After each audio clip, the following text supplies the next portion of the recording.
gatinho, estou aqui na cidade. Entre prédios, luzes, carros, gente amiga. Mas vem depressa que eu quero te ver. Dar um clique. Uau, filmar você e dar um close bonito nesse seu visual.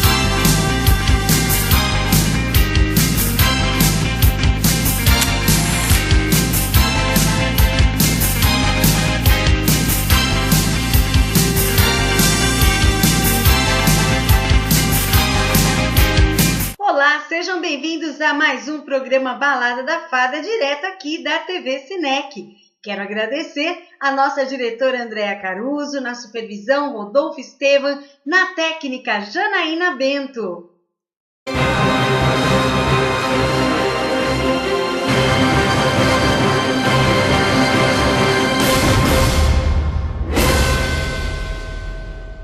Senador Álvaro Dias comenta sobre os prejuízos causados pela Petrobras anunciados no balanço.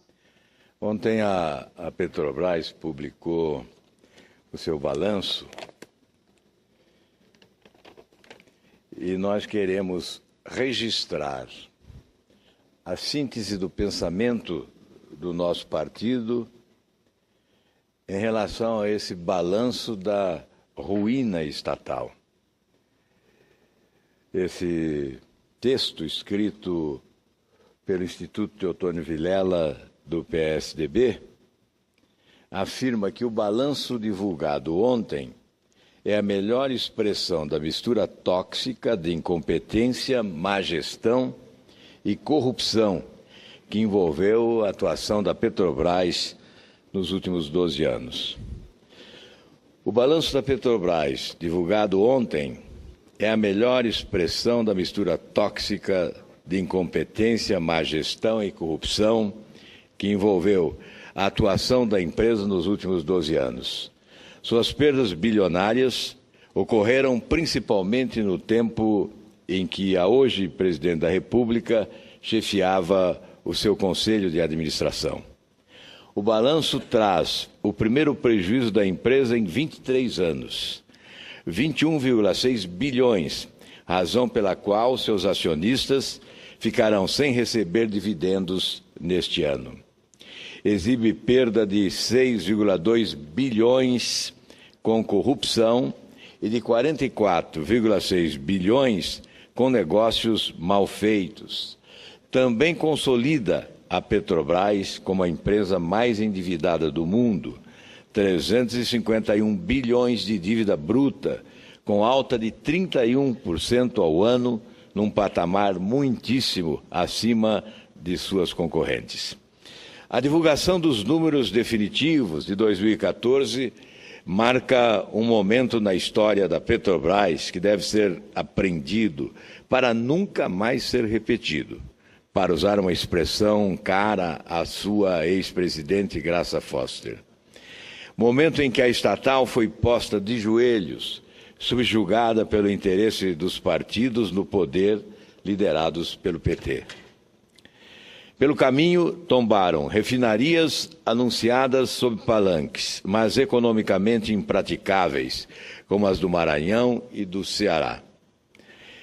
E feneceram parte do gigantesco Comperj, não sem antes torrar quase 22 bilhões, e da refinaria Abreu e Lima, em Pernambuco, onde o desperdício somou 9 bilhões. Uma história de fracassos. Como parte deste enredo nefasto, a companhia também foi convertida em arrimo de uma política de controle artificial da inflação que lhe causou perdas de 90 bilhões nos últimos 4 anos. e foi submetida a um plano de negócios inviável, dentro de uma equação em que gerar caixa era a menor das preocupações de seus gestores, tanto que nos últimos 4 anos a produção de petróleo mal saiu do lugar. Capítulo especial envolve a exploração do pré-sal. As obrigações de viés nacionalista impostas pelo novo marco legal simplesmente inviabilizaram a expansão da produção das reservas brasileiras e impediram o avanço do setor de petróleo no país. Agora, a Petrobras também se vê obrigada a frear investimentos e a vender ativos a preços de banana. Objetivamente, o que há agora é, de um lado, uma empresa controlada pelo Estado brasileiro que assumidamente confessou a prática de corrupção. Do outro lado, investigações conduzidas por instituições da República que mostram que esse dinheiro foi usado pelo partido do governo e seus aliados para se perpetuar no poder. E na ponta extrema, a suspeita de que o dinheiro sujo ajudou a eleger a presidente da República. Para todo sempre está provada a falácia do discurso eleitoreiro, segundo o qual a oposição tinha ganas de acabar com a Petrobras. Na realidade, era mera cortina de fumaça para que o partido do PT promovesse a mais escandalosa temporada de que se tem notícia na estatal. Os resultados vergonhosos do balanço publicado ontem são o registro definitivo de uma era de ruína. O que se discute, senhores senadores, é se o valor do prejuízo anunciado ontem foi subestimado. Se subestimado, apesar de sê-lo, ainda alcançou uma cifra exuberante, 6 bilhões e 200 milhões de reais, o prejuízo decorrente do processo de corrupção que se instalou nos últimos anos. Certamente nós não temos hoje condições de avaliar o volume de recursos que foram desperdiçados ao longo do tempo pela administração da Petrobras. O tempo, quem sabe, proporcionará essa oportunidade de uma aproximação com a realidade dos números. O que se sabe hoje é que o valor patrimonial da empresa foi reduzido pela metade. Valorizamos as investigações. Entendemos que essas instituições, Ministério Público, Polícia Federal, Justiça Federal, prestam um serviço extraordinário ao país. E certamente, ao final, a responsabilização civil e criminal decorrente destas investigações da ação judiciária fará com que nasça um novo país, diferente daquele que conhecemos nos últimos anos. Muito obrigado. É a paz? Sim. Então, conceda a vossa. Se posso, senhora presidente, eu ouvi a campainha anunciando o fim do tempo, mas eu concedo a vossa excelência, senhor pai. Não, eu queria, senador Álvaro, primeiro agradecer a possibilidade do à parte, mas eu sinceramente acho que com o anúncio pela direção da Petrobras do balanço feito a partir de uma auditoria independente e também aprovado por unanimidade pelo Conselho, eu penso que mereceria uma avaliação diferente por parte da oposição. Eu tenho ouvido, e todos nós, o Brasil tem acompanhado, o discurso da oposição, que é legítimo. Mas eu entendo que estamos lidando e tratando de um dos maiores patrimônios do povo brasileiro, que é a Petrobras. O nosso governo trabalhou e tem procurado trabalhar na expansão dessa empresa, na preservação dessa empresa como um patrimônio do país. Eu não consigo e aqui nessa parte não consigo compreender por que a oposição não estabelece, por exemplo, que todas as grandes companhias do mundo tiveram dificuldade nos seus balanços, muitas tiveram um crescimento diminuído e até prejuízo por conta da queda do preço do petróleo, que é a matéria-prima mais importante que elas usam. O petróleo tem hoje menos da metade do valor que tinha há alguns anos atrás. Com a Petrobras não é diferente. Mas entendo que é inconcluso essa situação, por isso que parabenizo a direção da Petrobras, parabenizo o governo, que é majoritário, pela maneira como a presidenta se portou, de dar absoluta e garantia de independência para que se pudesse ter a transparência que se teve. Agora, eu não sei se a oposição está reclamando do excesso de transparência, porque eu vi até alguns comentários nesse sentido, mas eu acho que todos nós deveríamos estar elogiando. Primeiro que o problema parece que não é tão grande como alguns queriam.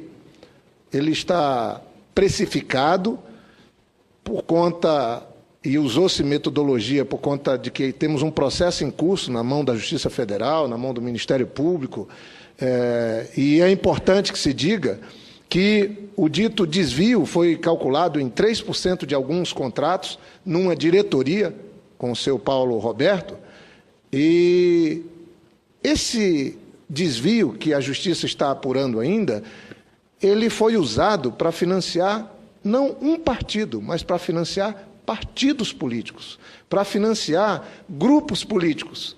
E a ação, pelo que me consta, lamentavelmente, não tem sido trabalhada da maneira como eu penso que seria o ideal, mas ele só foca a um lado, se discute o Partido dos Trabalhadores, e eu estou aqui para dizer, PT cometeu falha, se alguém ligado ou filiado ao PT cometeu falha, a Justiça certamente o identificará e apresentará a punição. Agora, esse eventual desvio que o balanço leva em conta, ele financiou partidos, inclusive o PSDB, PMDB, Democratas, PP.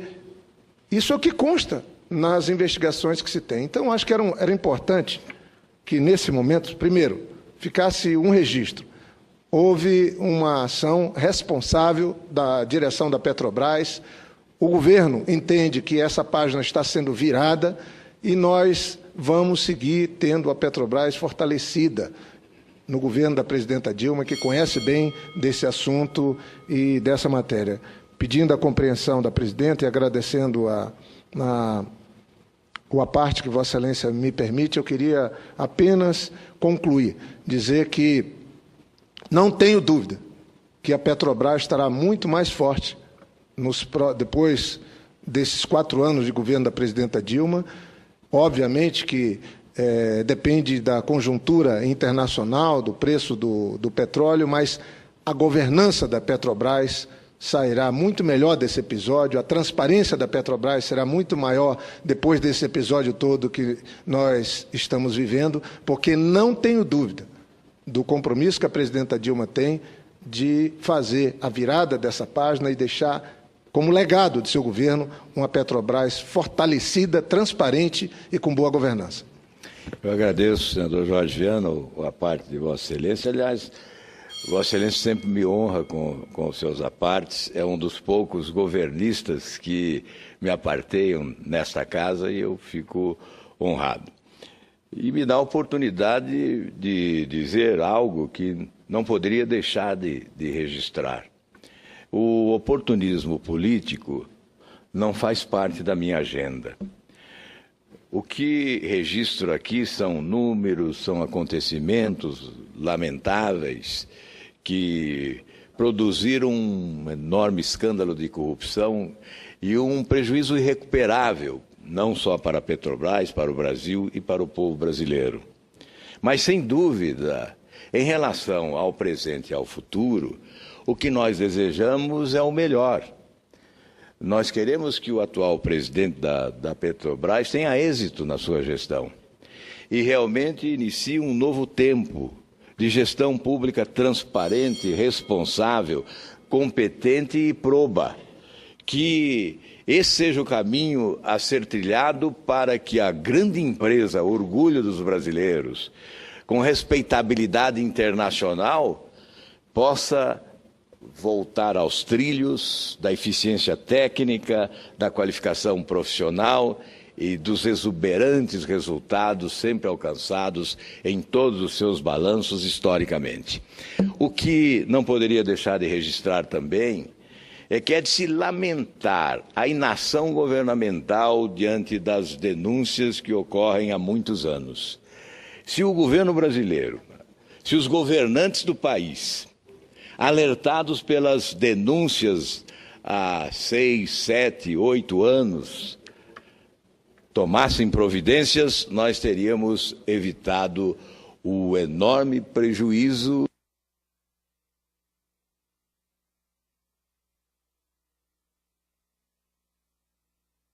Estou concluindo. Os enormes prejuízos que hoje são contabilizados. Enfim, o nosso desejo, faço o registro da posição do PSDB nesse documento, mas o nosso desejo é que essa empresa possa ser recolocada nos trilhos da eficiência técnica, da competência administrativa e da probidade, para voltar a ser orgulho de todos os brasileiros. Com o índice de criminalidade de menores infratores crescendo a cada dia, provocando inúmeras vítimas de pessoas de bem, a discussão sobre a redução da maioridade penal está dando o que falar. Segundo Ângela Guimarães, do Conselho da Juventude, a redução da maioridade penal é uma afronta para o Estatuto da Criança e do Adolescente. Ela afirma que muito tem feito para tirar os direitos e poucos direitos são estabelecidos. Eu gostaria de saber quais os direitos que têm as vítimas dos menores infratores, principalmente aqueles que são mortos por essas crianças altamente perigosas.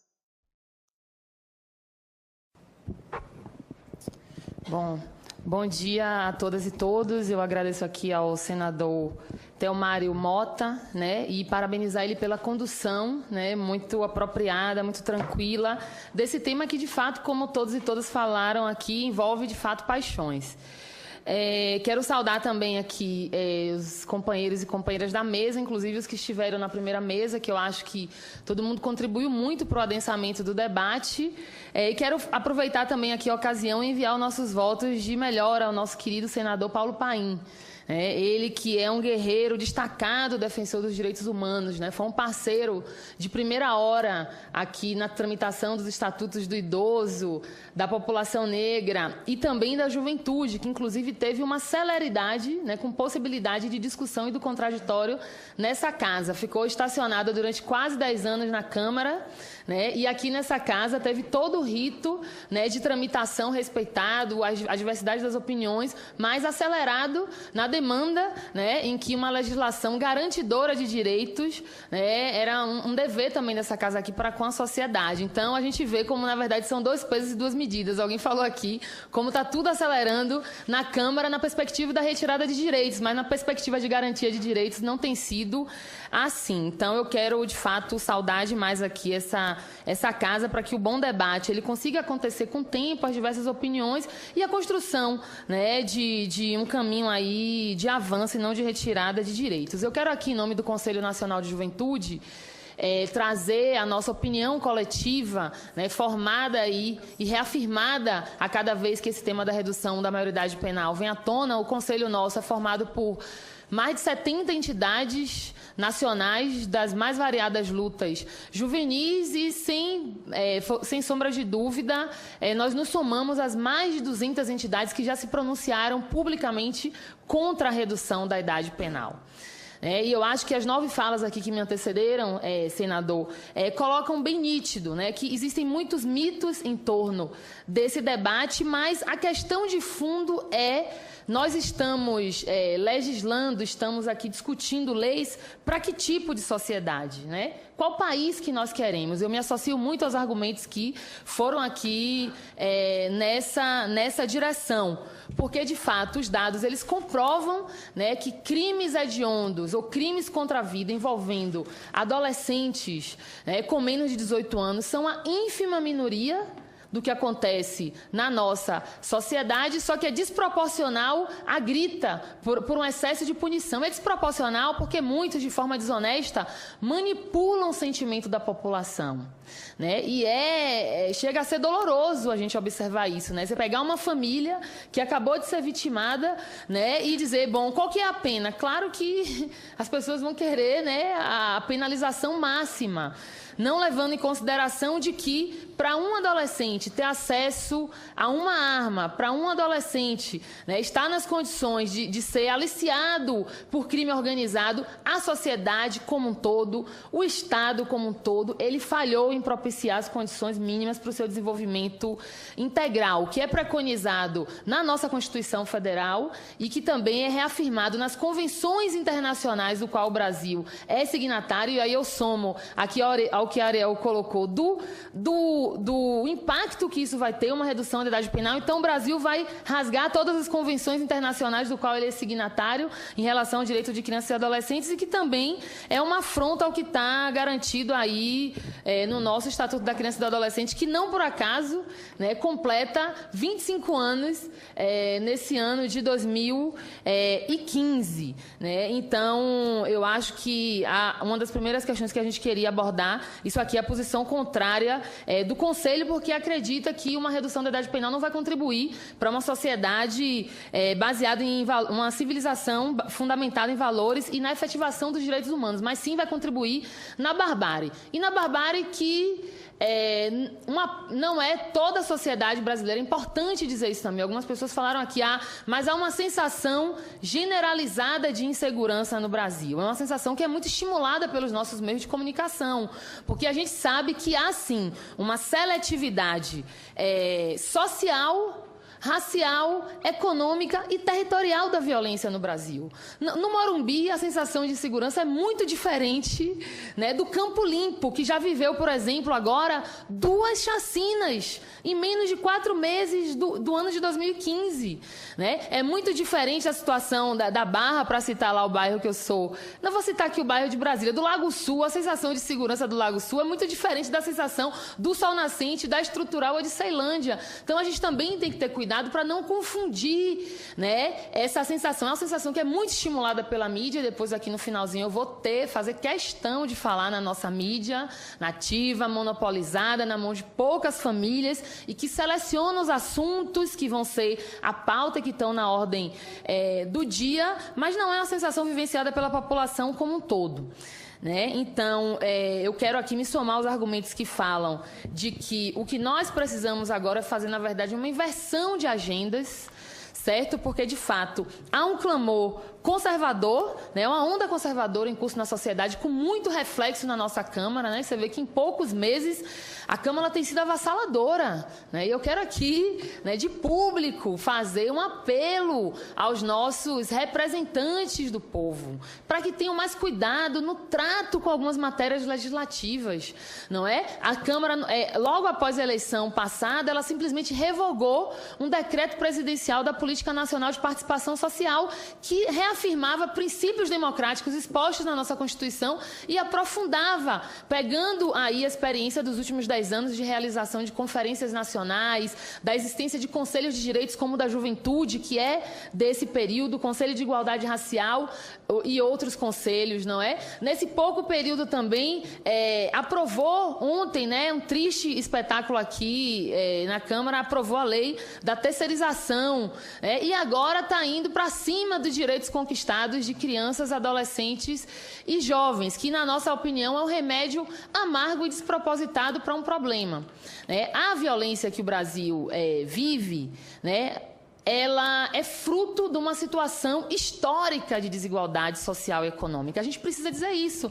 O Brasil é um país que viveu a maior parte do seu tempo sob o regime da escravidão, sobre o regime colonialista da escravidão, onde uma parcela importante dessa população que aqui chegou, né, e depois os seus descendentes, não era considerado sequer gente. Então, também foi com base nessa visão, né, que muitas das nossas leis elas foram pensadas. Então, a escravização negra ela durou mais de 350 anos, né, seguida aí de uma falsa abolição que gerou uma série de leis, né, como lei que criminalizava a população negra, lei que criminalizava as crianças negras, lei que criminalizava a pobreza. E nós ainda nos sentimos, né, sentimos o reflexo desse nosso histórico pesado. E, de fato, é dos últimos 20, 25 anos para cá que a gente vem tentando, digamos assim, superar essa que é uma verdadeira herança maldita. Então, a aprovação do ECA é um avanço fundamental, né? Um avanço que, inclusive, abriu alas para outros estatutos de direitos de populações, né? O nosso Estatuto da Juventude, apesar de ser uma proposição legislativa de 2004, só é aprovado e sancionado em 2013, então há também uma dívida histórica com a população juvenil que sequer era considerada, né, na nossa Constituição, e que só passou a considerada a partir de 2010, na emenda constitucional número 65.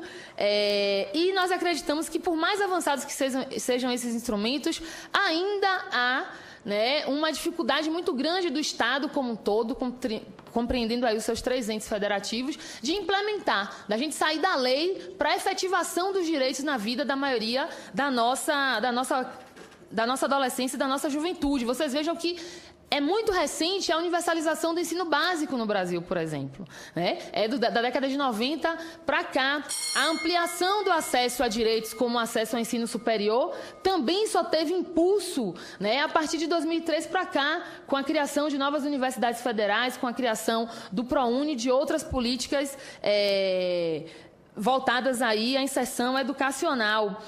A própria diminuição do trabalho infantil e nas piores condições também é um processo recente que a gente vem passando. E olha que nós ainda temos casos de trabalho escravo, de trabalho doméstico de crianças e adolescentes. Ou seja, a sociedade brasileira ela não está no momento de retirar direitos, de afrontar legislações avançadas. Ela precisa ser confrontada com a realidade de efetivar os marcos legais avançados que nós temos e de enfrentar essa que, para nós, de fato, é o principal desafio em relação à garantia de direitos de adolescentes e jovens no Brasil, que é o extermínio sistemático da população jovem e negra brasileira, né? Muitos já falaram aqui que nós temos os números crescentes de homicídios no Brasil, são 56 mil homicídios ano, o que supera diversos países que estão em guerra no mundo, e o Brasil nunca foi decretada uma guerra civil no território brasileiro, mas é essa situação a que está submetida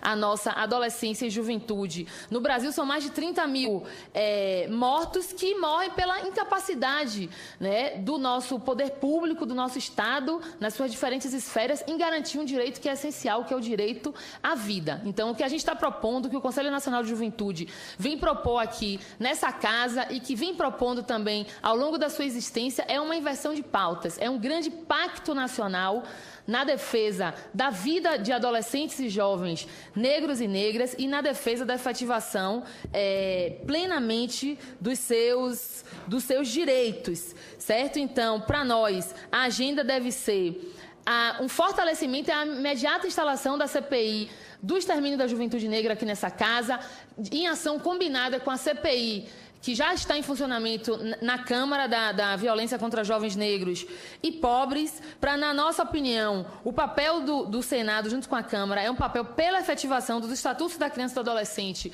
do SINASE e também do Estatuto da Juventude, e, na nossa opinião, também é uma luta contra essa situação de impunidade desses homicídios, porque apenas 5% dos homicídios no Brasil tem algum grau de elucidação. Então, a gente quer aqui afirmar a posição do Conselho de Juventude contrária à redução da idade penal, dizer que a gente está em articulação com um conjunto de movimentos, né, que já tem aí uma frente nacional contra a redução, tem uma série de campanhas nas redes sociais, atos de rua, aulas públicas, comitês estaduais contra a redução da idade penal, e aproveitar aqui a ocasião, já que a gente está falando para um público amplo, né, transmitido aqui pela TV Senado, fazer uma convocação das entidades que estão debruçadas nessa luta para participar de uma plenária nacional dos movimentos contra a redução da idade penal no próximo dia 5 de maio, aqui em Brasília. Então, eu concluo com isso, agradecendo aqui essa casa, a abertura para a gente fazer um diálogo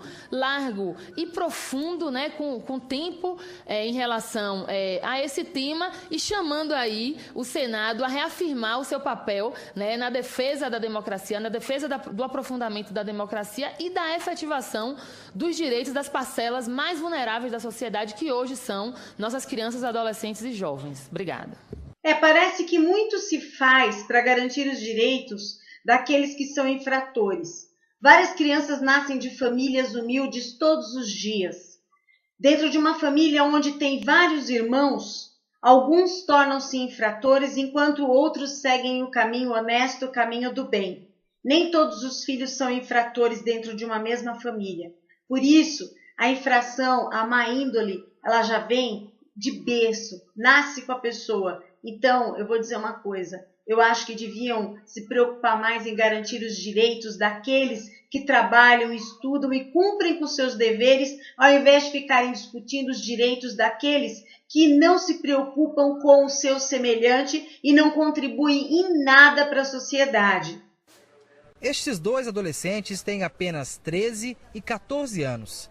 Mas quando o assunto é tráfico de drogas, demonstram certa experiência. Os dois já foram apreendidos anteriormente por vender drogas e passaram pela unidade de recuperação. O de 14 anos saiu de lá há 4 dias. Não tenho nada a ver com isso não, filho. Já o de 13 anos está em liberdade há 5 meses. Ele conta sem problemas o quanto ganhava para traficar.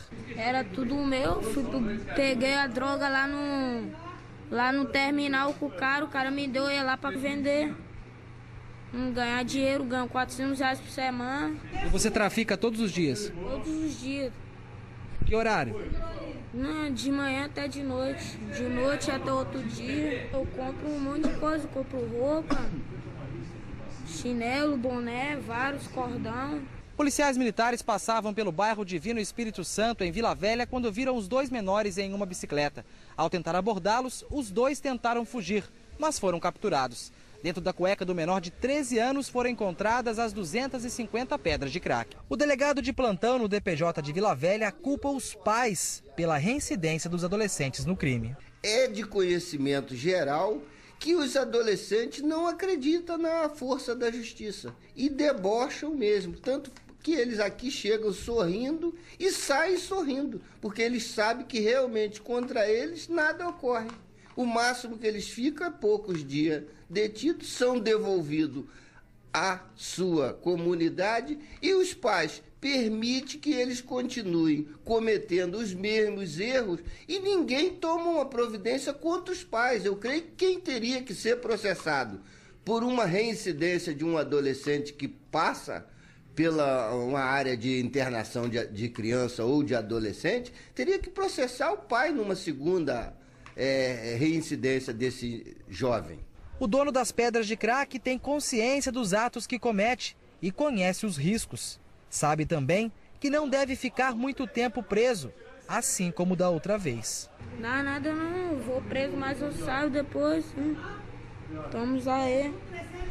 Você acha que vai sair rápido dessa vez, que nem saiu da outra? Claro que eu saio, sou de menor. Ele não tem vontade de parar e acredita que nem chega aos 18 anos. Isso então, se eu chegar lá ainda. Então você tem medo de nem chegar a completar 18 anos? Por quê? Vários inimigos querendo me pegar aí.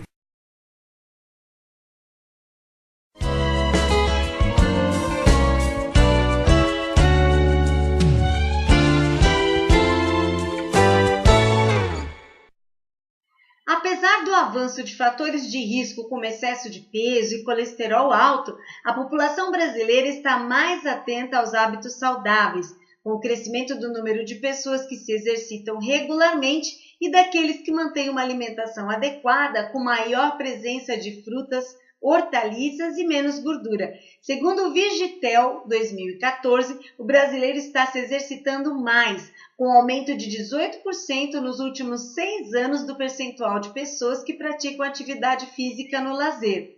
Esse ano, 35,3% dos entrevistados disseram dedicar pelo menos 150 minutos do seu tempo livre na semana com exercícios, enquanto o índice de 2009 era de apenas 29,9%. Nos últimos 6 anos, o percentual de pessoas que praticam atividades físicas cresceu 18% no país, de acordo com a pesquisa Vigitel do Ministério da Saúde. Segundo a pesquisa, o brasileiro está se exercitando mais. 35,3% dos entrevistados disseram dedicar pelo menos 150 minutos do seu tempo livre para a prática de atividades físicas. Em 2009, esse índice era de 29,9%. Ainda de acordo com o levantamento, os homens são mais ativos que as mulheres. 41% deles praticam o recomendado. Entre as mulheres, 30% fazem atividades físicas regularmente. Marco Antônio faz parte dessa estatística. Há 5 anos, ele aproveita as horas livres que tem pela manhã para pedalar neste parque em Brasília, onde também é instrutor de skate. Virou, olha pra mim, virou. Oi, aí, ó. Letícia descobriu na modalidade o prazer da atividade física e aproveita o horário oposto ao trabalho para praticar o exercício. Eu tento fazer todos os dias, depende do tempo, depende do que a filha deixa também, mas a gente tenta praticar todos os dias, pelo menos meia hora, 40 minutos por dia. Além do tempo livre, Marco também segue pedalando para o trabalho. São 3 quilômetros entre o parque e o serviço. Tudo em nome do bem-estar e da saúde. Qualidade de vida que a gente tem que procurar, e a qualidade de vida está aí. Skate, bicicleta, caminhada, é a busca pela qualidade de vida que a gente tem que ter, que está aí. Está aí para todo mundo, cara, é só você botar a cabeça um pouquinho para funcionar que você consegue achar o meio de fazer um esportezinho, mesmo que indo ou voltando para o trabalho. O índice de acidentes com crianças envolvendo queimaduras dentro de casa é cada vez maior. E você sabe como evitar acidentes com queimaduras? O Corpo de Bombeiros montou um canal especial no YouTube, onde dá dicas incríveis para você. Acompanhe essa dica de como você prevenir acidentes com queimaduras dentro de casa.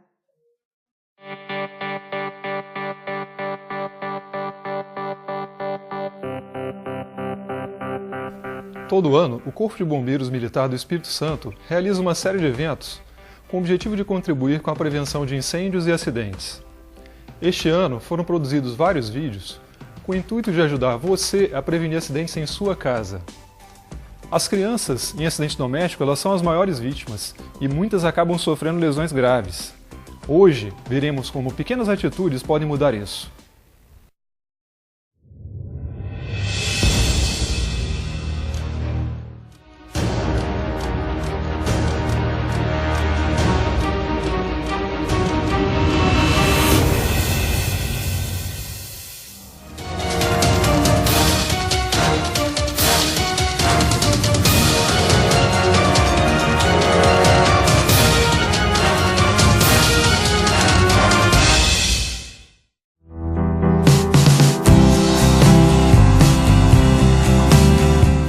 Esta criança é um boneco, mas poderia ser seu filho. O cabo da panela deve ficar o tempo todo voltado para dentro do fogão. Crianças devem ficar fora da cozinha quando os alimentos são preparados. Seja o herói que sua casa precisa. Proteja sua família.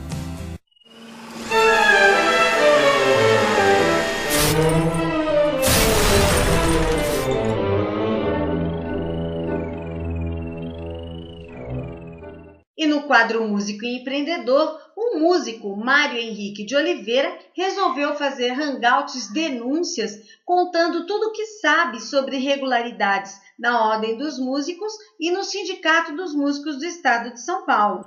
No primeiro hangout, a gente colocou da situação irregular que foi tomado o Sindicato dos Músicos, tá certo? Do Estado de São Paulo, dos músicos profissionais do Estado de São Paulo, com músicos práticos, tá?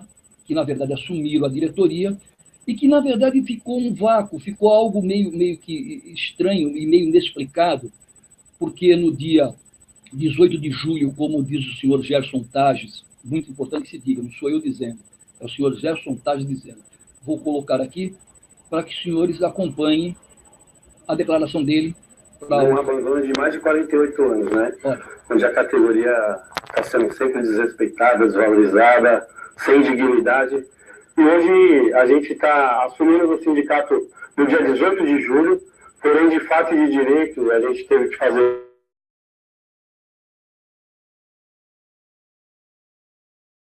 o cartel para poder falar em nome da entidade de fato e de direito. Bom, então, pessoal, vocês perceberam que é o seguinte, vocês perceberam que ele assumiu no dia 18 de julho, mas que ele não tinha condições legais, tá, para assinar pelo sindicato. Tá? Ele não tinha condições legais para assinar em nome do sindicato. Tá certo, pessoal? Não importa a temperatura. Então, é interessante que se diga... Não se trata... É interessante que se diga que é o seguinte, que tudo isso ocorreu, tá? Tudo isso ocorreu por conta de que, na verdade, o Dr. Wilson Sandler, tudo indica que ele não renunciou, que ele, na verdade, ele não entregou o cargo imediatamente de quando eles tomaram o sindicato. Essa é a grande realidade. Ele continuou, nós precisamos entender o seguinte, de julho até outubro, quem administrou o sindicato de fato e direito? Quem assinou pelo sindicato? Quem colocou os cheques na rua? Quem fez o pagamento? Porque existe uma lacuna aí, existe uma lacuna muito grande. Julho, agosto, setembro, outubro, eles assumiram no dia 18 de julho, e ao mesmo tomaram o sindicato no dia 18 de julho, mas só assumiram de fato e de direito, com registro em ata, em cartório, que está aqui a ata, inclusive, pessoal. Estamos aqui com a ata, tá certo? Está aqui com a ata, tá? No dia 10 de julho, de outubro. Nesse inteirinho, quem movimentou 2.755.000 que o doutor Wilson Sandler havia recebido em abril, numa ação judicial? Importante.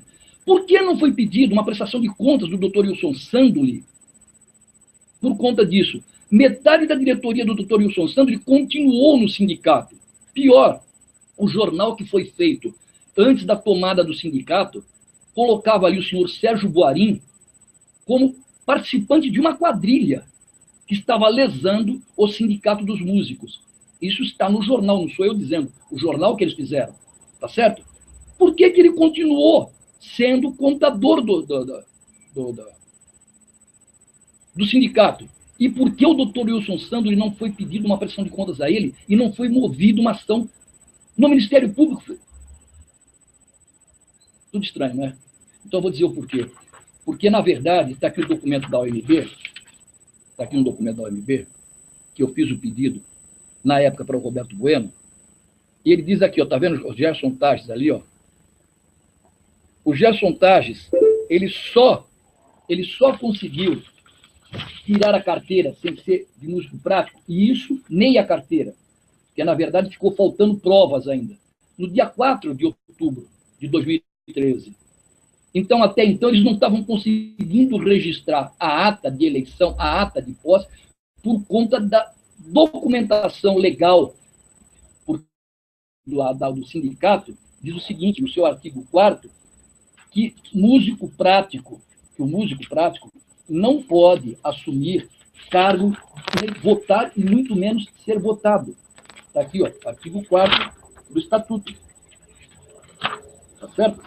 Então, agora pergunto eu, está aqui, ó, quando chegou para ser registrada a ata, tá certo? Quando chegou para ser registrada a ata, o cartório não aceitou.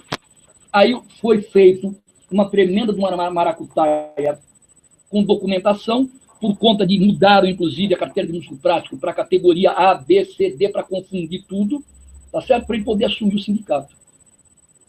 Tá certo, pessoal? Então, aí vou mais longe. Aí você vai, está aqui o documento do cartório, dizendo o seguinte, se vocês verificarem aqui, na última parte, os rejeitos no cartório, senhores vão prestar atenção, eu vou deixar um pouco aqui, para depois, que quiserem parar a imagem, vocês vão prestar atenção que existe um registro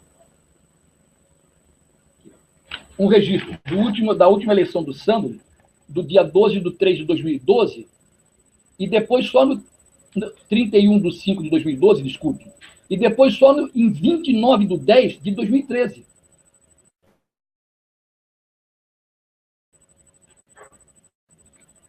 Também. O doutor Wilson Sandro renunciou. Quem assumiu aqui na ata de eleição, disse que eles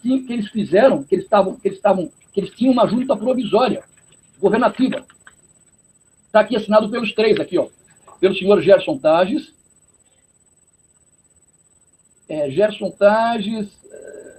Gilson Ferreira.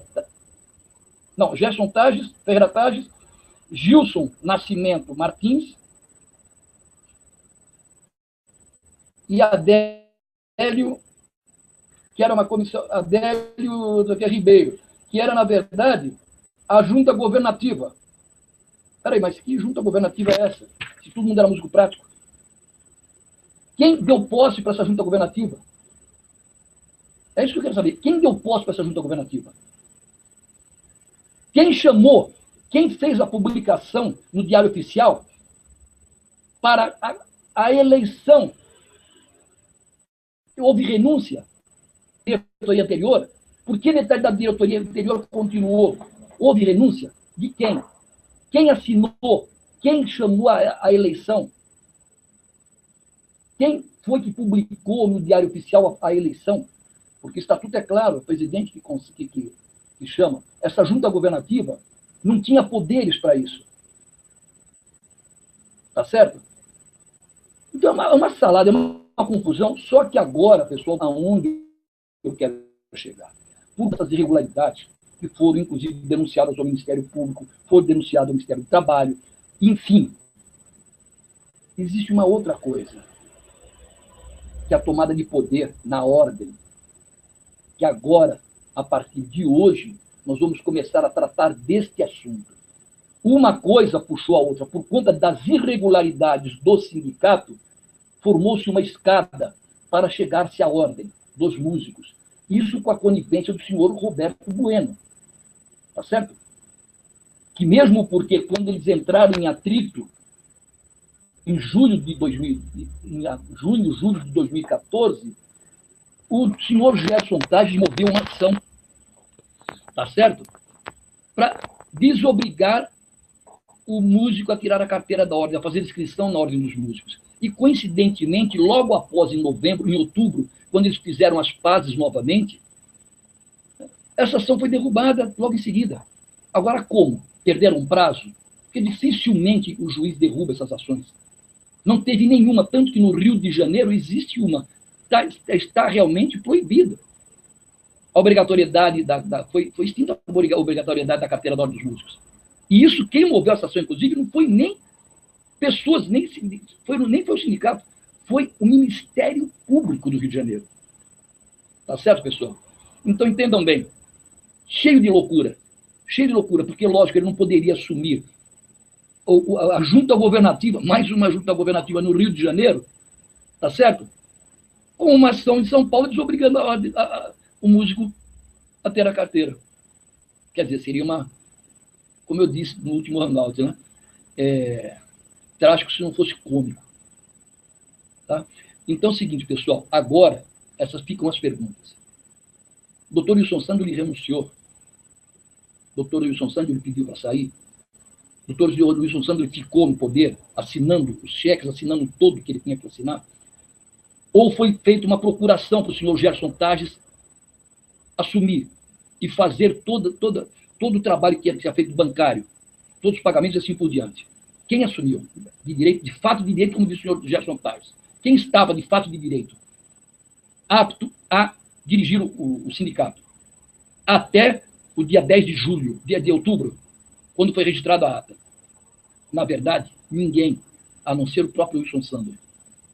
Ninguém, porque eles estavam todos irregulares, não poderiam ter assumido, não poderiam ter feito legalmente, e pior, mesmo depois de registrado, também continuavam ilegal.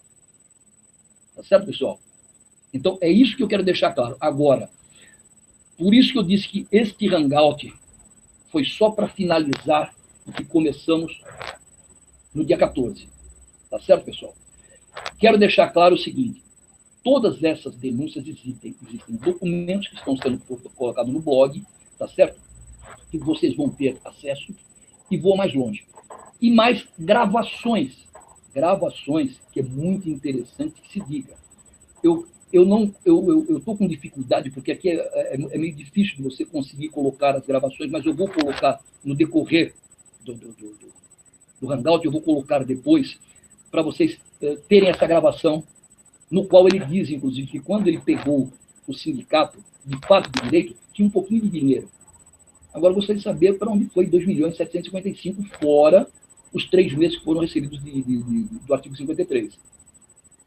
Isso é importante que se diga, pessoal. Tá? Julho, agosto, setembro, minto, porque ele recebeu em abril, doutor Wilson Sandro. Então tem abril, maio, junho, julho, agosto, setembro, outubro. 7 meses ainda de artigo 53 que foram recebidos. Onde foi parar o dinheiro? Por que não houve prestação de contas? Por que o doutor Wilson Sandro não foi, pelo menos, denunciado no Ministério Público? Aí existiu, com certeza, conivência para que pudesse ser feito tudo isso. Tá certo, pessoal? Isso deve estar na cara, não precisamos nem ir muito a fundo para saber. Com certeza, não tem outra situação. Então, mas vamos deixar a justiça decidir. Vamos deixar a justiça decidir, que ela vai decidir. Pior, agora nós vamos para a ordem, porque uma coisa puxou a outra. E se os senhores tiverem ideia do que está acontecendo na ordem dos músicos, Conselho, São Paulo, Rio de Janeiro, Paraná, as mazelas do Rio Grande do Sul, por conta de uma pseudo-auditoria que teria sido feita lá, tá certo? Agora, prestem bem atenção. Tem documentos aí, pessoal, e a coisa vai ficar muito feia. Só que daqui para frente tem o acompanhamento. Realmente, não como eles dizem e disseram, que entraram no sindicato com Polícia Federal, porque nós estamos fazendo um pedido à Polícia Federal do Estado de São Paulo, tá certo? Para que, se houve algum protocolo na semana do dia 18 de julho de 2013, pedindo para que houvesse um acompanhamento na invasão, porque foi uma invasão do sindicato. Eu tenho quase, entre ter e ter que ser quase, eu tenho a impressão que a Polícia Federal não age dessa maneira. Que não houve nenhuma situação dessa. A não ser Gerson Tages, Netinho de Paula, quem mais estava presente? E mais alguns diretores, e mais alguns diretores desses sindicatos que nada tem a ver com a música, porque é assim que estão agindo, eles agem por intermédio da Federação dos Transportes de São Paulo, tá certo? E isso é muito interessante, muito importante que se diga. Agora sim, nós estamos pedindo a participação da Polícia Federal, Ministério Público Federal, não do Trabalho, porque o do Trabalho não trabalha, tá certo? Ministério Público Federal, e agora também estamos pedindo ajuda no Rio de Janeiro, Paraná, Rio Grande do Sul, está sendo distribuído. São Paulo, realmente, agora, da Polícia Fazendária Federal. Agora sim, a coisa vai ficar muito boa. Boa noite, pessoal. Muito obrigado. O próximo Hangout vai ser anunciado a partir de amanhã.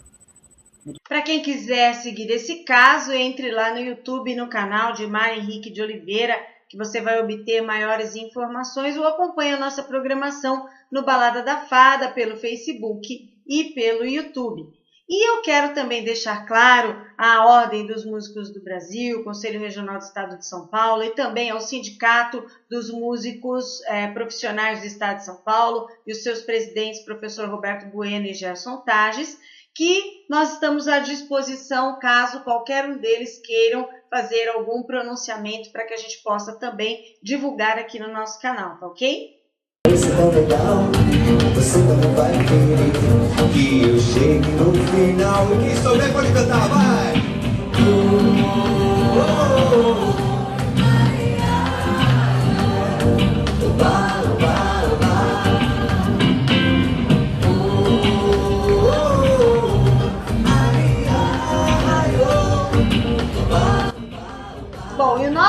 momento beijo especial de hoje vai para todo o pessoal do curso de produção de eventos do Senac, que produziram um show maravilhoso lá no Bar Brahma, aqui em São Paulo, aonde o maestro Adilson Godoy participou. Eu tive o prazer também de fazer uma participação especial no show dele, lá no palco, e fui entrevistar os organizadores do evento e um amigo muito legal que eu encontrei por lá, o Ed Jones, guitarrista, que também tocou, e eu fiz questão de gravar um pedacinho para mostrar para vocês. Bom, nós estamos aqui no camarim do Bar Brahma. O Ed Jones vai se apresentar nesse espetáculo aqui, 50 anos de MPB. Como é que é para você se apresentar hoje, contando essa história tão legal da MPB? É maravilhoso poder estar participando de um festival, de um aniversário, né, do grande festival que teve de 50 anos da MPB, né? Ainda mais com o maestro Adilson de Godoy, faz parte dessa história, com grandes amigos, com essa grande entrevistadora também que fala. Então é maravilhoso você poder fazer uma homenagem à música da sua terra, à música do Brasil.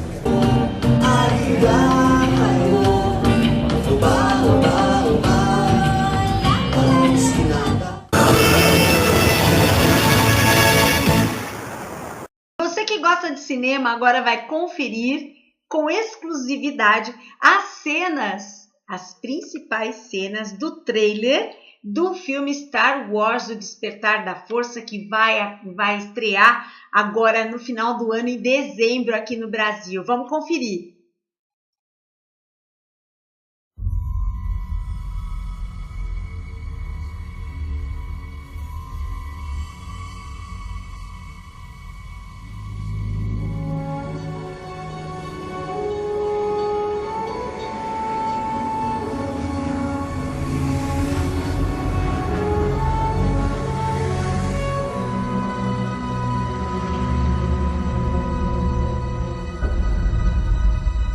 Force is strong in my family.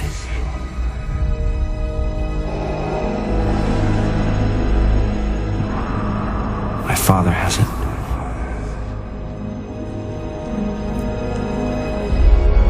I have it.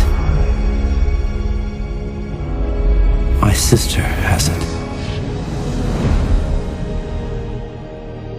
You have that power too.